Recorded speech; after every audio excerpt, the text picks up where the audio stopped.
You have been in a room where the most attractive person was standing right there, and nobody cared. Not because they were invisible. They were noticed, acknowledged, and then quietly forgotten. But someone else, someone who would never stand out in a photograph, had the entire room leaning in, not because of what they were saying, not because of what they were wearing. Something else was happening, something no one in that room could name.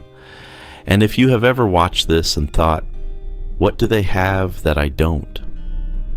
The answer is not what you think, because magnetism is not a trait.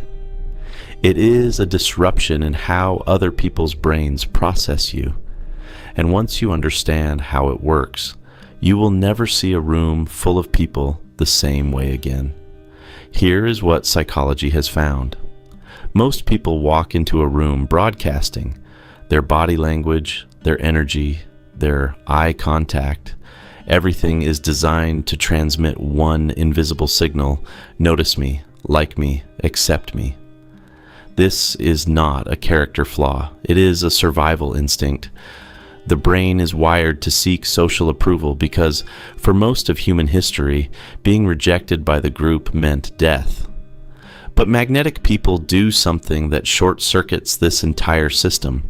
They stop broadcasting. Not aggressively, not coldly. They simply arrive without the invisible signal that says, I need something from this interaction.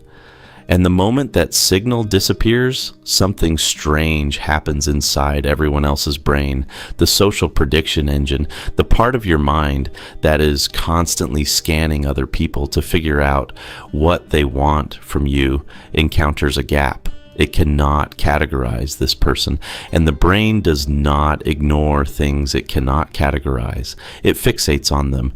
This is the first mechanism: unpredictability without threat.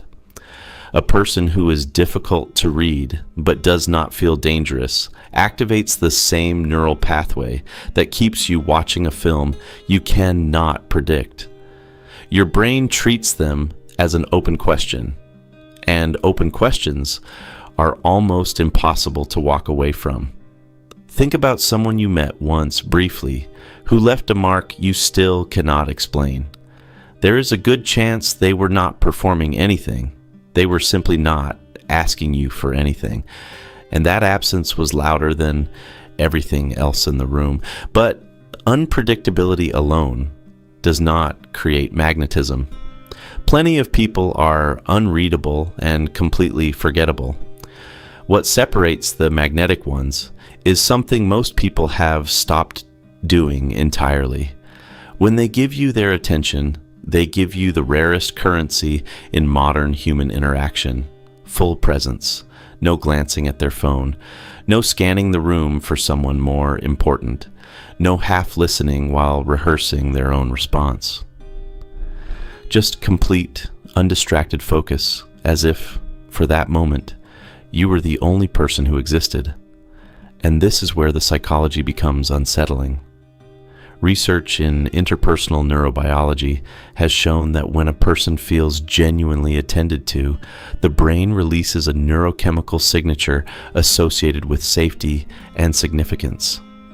You do not consciously register this, but your nervous system does. It quietly, permanently flags this person as someone who made you feel, even for 30 seconds, like you mattered more than the noise around you. That is not charm. That is emotional imprinting. You have experienced this. A conversation that lasted 5 minutes but left a residue that lasted years, not because of what was said, because of how completely you were held inside someone else's attention. You walked away feeling more visible, more real, and you never forgot them. That is the second mechanism, and it reveals something most people get entirely wrong about magnetism. They assume the magnetic person is doing something extraordinary. They are not. They are doing something that used to be ordinary, being fully present in a world where it has become so rare that it registers as remarkable. But there is a third mechanism And this one changes everything because it requires no action at all. Magnetic people regulate the emotional temperature of a room without saying a single word. Their nervous system is settled, not performed calm, not suppressed intensity, genuine internal stillness. And here is why that matters more than anything else on this list. The human nervous system is not a closed system. It is constantly, invisibly co-regulating with the nervous systems around it. When you are near someone whose internal state is chaotic, even if they are smiling, even if they are saying all the right things, your body picks up the dissonance. Something feels off and you cannot name it. But when you are near someone whose nervous system is genuinely settled, something involuntary happens. Your shoulders drop half an inch. Your breathing slows. Your guard lowers before you decide to lower it. You feel safe. And safety, real, nervous system level safety, in a world that keeps most people in a state of low-grade social vigilance every waking hour, is the single rarest thing one human being can offer another. That is why you remember them, not because they were impressive, not because they were funny, not because they performed confidence. Because for a few minutes, your body experienced something it almost never gets. Permission to stop scanning. Permission to stop performing. Permission to exist in a room without calculating how you were being perceived. Your brain does not forget the person who gave it that. It cannot. It was not a social experience. It was a neurological event.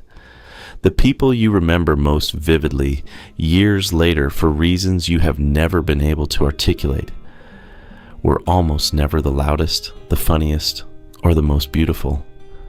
They were the ones who made your nervous system go quiet. Magnetism was never about becoming more.